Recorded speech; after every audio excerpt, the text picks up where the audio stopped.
श्राद्ध पक्ष में पड़ने वाला प्रदोष का व्रत किसी भी दिन पड़े, चाहे सोम हो, मंगल हो, बुध हो, गुरु हो, शुक्र हो, शनि हो, कोई से भी दिन पड़े, जो प्रदोष काल के समय 3 कलश में दूध लेकर उसमें काली तिल डालकर, जौ डालकर और उसमें थोड़ा सा डाब डालकर, डाब मतलब कुसा डालकर पीपल, बड़ और बेलपत्री के पेड़ के नीचे चढ़ा देता है, उसके घर में कभी संपदा की कमी नहीं होती महाराज। लक्ष्मी कभी समाप्त नहीं हो सकती। दुकान, व्यापार, व्यवसाय, फैक्ट्री कुछ भी अगर खड्डे में भी जा रही है तो उबर जाती है। श्राद्ध पक्ष के प्रदोष का इतना महत्व होता है, पर प्रदोष काल में ही चढ़ेगा, शाम के समय प्रदोष काल पीपल के नीचे, बट वृक्ष के नीचे, बड़ के पेड़ के नीचे, बेलपत्री के नीचे घी का दिया लगाकर आप दूध समर्पित करो। स्टील के पात्र में थोड़ा सा दूध लेकर कटोरी में ले जाओ, अगर पात्र बर्तन में ले सकते तो कटोरी पर ले समर्पित। शिव का सबसे प्रिय अगर कोई व्रत है तो प्रदोष का ही व्रत है। शंकर को राजी है वो व्रत, क्योंकि शिव और पार्वती का दोनों का मिलन का व्रत है, भगवान शंकर के मिलन का व्रत। पीपल के वृक्ष के नीचे पितरों की शांति है तो कितने चावल के दाने चढ़ते हैं? अगर कोई ब्राह्मण ने कह दिया तुम्हारे यहाँ पितृ दोष है, 1 रुपया कमाते हो, 1.25 रुपये खर्च होता है, तुम्हारे पास में पैसा टिकता नहीं, तुम्हारे यहाँ पितरों का दोष है, तो तुम 1 चावल का दाना अगर आप कहे कि पीपल के वृक्ष के नीचे दिया लगाओ, पीपल के वृक्ष के नीचे आप जल चढ़ाओ, या महादेव के मंदिर में 1 लोटा जल चढ़ाओ, तो हम कहते हैं ना कि प्रदोष के दिन बेलपत्री का वृक्ष, पीपल का वृक्ष, आंवले का वृक्ष, बड़ का वृक्ष या शंकर का शिवालय, फिर से सुन लेना, पीपल का वृक्ष, बेलपत्र का वृक्ष, आंवले का वृक्ष, बट का वृक्ष या फिर शंकर का, जम के बोलो, शिवालय। शिवालय का मतलब शंकर का मंदिर या शिव। प्रदोष के दिन अगर आपको लग रहा है कि हमारे यहाँ पितृदोष है, बहुत तकलीफ चल रही है, बहुत कोई ने कहा पितृदोष है, कोई कह रहा पितरों का, तुम्हारे यहाँ ये तकलीफ है, पितरों की ये तकलीफ है, पितरों की वो तकलीफ है, पितरों की ये तकलीफ है, बार बार अगर कोई कह रहा है तो फिर आपको उसमें स्मरण करना पड़ेगा कि हम चावल के कितने दाने भगवान शंकर को समर्पित कर दें कि भोलेनाथ हमारे पितरों को तृप्त कर दें। हम तृप्त नहीं करेंगे, हमारी सामर्थ्यता नहीं है कि हम पितरों को तृप्त कर सकते। आप में से कोई है जो पितरों को तृप्त कर सकता है? संसार में कोई नहीं जन्मा जो अपने पितरों को, अपने पूर्वजों को तृप्त कर दे। गया जी का पिंडदान कर लो, तर्पण कर लो, तिलांजलि दे दो, घर में ब्राह्मण भोज करा दो, साधु भोज करा दो, संत भोज करा दो, तुम दुनिया भर का सारा 50 काम कर लो, उसके बाद भी तुम पत्रिका किसी को दिखाओगे तो वो भी कह देगा तुम्हारे यहाँ, फिर वापिस कहेगा कि पितृ दोष है। अब तुमने अभी इतना अनुष्ठान करा, इतना पिंडदान करा, इतना तर्पण करा, इतनी तिलांजलि करी, इतना सब कुछ करा, इसके बाद वापिस पितृदोष आ गया, फिर वापिस पितृदोष। क्यों? दुनिया में ऐसा कोई नहीं जन्मा जो अपने पितरों को तृप्त कर। आप अपने घर के लोगों को तृप्त नहीं करते, जो जिंदा हैं वो उनको बोलो री भाई, जीजियो सही है कि गलत है? जो जिंदा हैं, माँ बाप अपने बेटे के लिए कितना भी कर ले, कितना भी, आखिरी में एक दिन बेटा कह देता तुमने हमारे लिए क्या करा। बहू के लिए कितना कर लो, आखिरी में बहू कह देगी वो तो जेठानी को ज्यादा करती है, देवरानी को ज्यादा करती है, हमको करती है, अपनी ननद को ज्यादा करती है, बेटी को ज्यादा करती है, बेटी को लगता है कि बहू को ज्यादा करती है,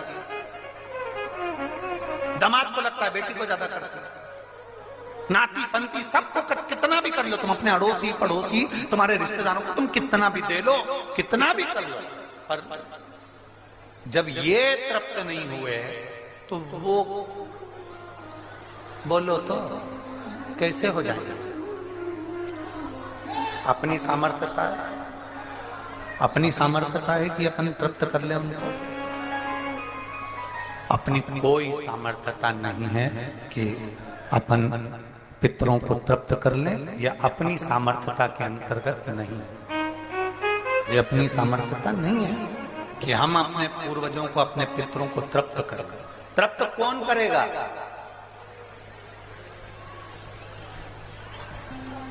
जिनकी शरण में पितर है। वास्तु के देवता भगवान शंकर, काल सर्प दोष के देवता भगवान शंकर। जितने दोष होते हैं, पितृ दोष के देवता भगवान शंकर, तो हम तृप्त नहीं कर सकते। अगर इनको तृप्त करेंगे तो देव अधिदेव महादेव करेंगे। आप 7 चावल के दाने, या तो पीपल, बेलपत्र, आंवला, बटवृक्ष, या फिर शिवालय, प्रदोष के दिन 7 चावल के दाने आप इन जगह में से कहीं पर भी अगर आप समर्पित कर देते हैं, तो उसके बाद आप जो जिंदगी जी रहे हैं, और 3 महीने फिर आप अंदाजा लगा कर देखना कि आपने जो 7 चावल के दाने इन स्थान पर अगर आपने समर्पित करे, तो उसका फल पितरों को मिला कि नहीं मिला, और उसका फल हमें प्राप्त हुआ क्या? ये वो स्थान है जहां प्रदोष के दिन 7 अक्षत चावल का दाना भी हमारे पितरों को, पूर्वजों को तृप्त कर देता है। कौन कौन सा स्थान वापिस बोलेंगे सभी लोग? पहला पीपल, दूसरा बेलपत्र, तीसरा आंवला, चौथा बटवृक्ष, और 5वां शिवालय, शंकर भगवान का स्थान। शंकर भगवान का स्थान। अब इसको समझना आपके ऊपर निर्भर है। समर्पित। कभी मौका लग जाए, सारी दुनिया के लोग तुमसे कह रहे हैं तेरे घर में पितृदोष है, 1 रुपए कमाते हो 1.25 रुपए खर्च होता है, मानसिक टेंशन बना रहता है। घर में एक व्यक्ति बीमार है, ठीक हुआ, दूसरा बीमार पड़ गया, दूसरा ठीक हुआ, तीसरा बीमार पड़ गया, तीसरा ठीक हुआ, चौथा बीमार पड़ गया। मतलब कहीं ना कहीं पितृ का भाव, पितृदोष का बना। किसी ने कहा तुमसे कि तेरे यहाँ पितृदोष है, तूने ब्राह्मण को भोजन करा दिया, पिंडदान करा दिया, तर्पण करा दिया, तिलांजलि करा दी, गया जी का श्राद्ध कर दिया, हरिद्वार चली गई, वहां पिंडदान करवा दिया, ब्राह्मण भोज करवा दिया, तिथि पर भोजन करवा दिया, सब कुछ करवा के देते। अब एक काम और करके देते, एक काम और करके देते हो।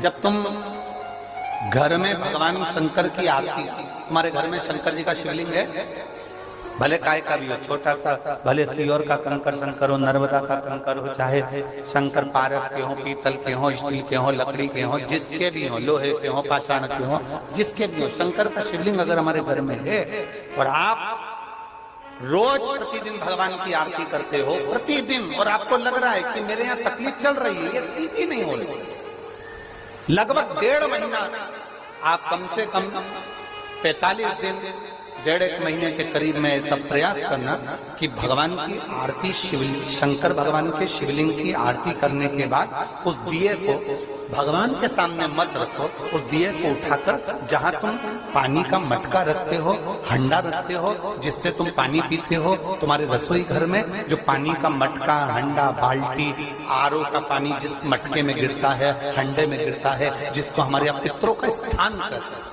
उस स्थान पर, उस मटके के पास में, हंडे के पास में, उस बाल्टी के पास में, जहाँ रसोई घर में पानी रखते हो, उस रसोई घर में पानी जहाँ रखते हो, उसके पास में उस दिए को भगवान के सामने नहीं रखना। आरती उतारने के बाद उस दिए को ले जाके सीधे परिंडे के पास में, उस हंडे के पास में, मटके के पास में उसको रखो। केवल 1.5 महीना कर देखना।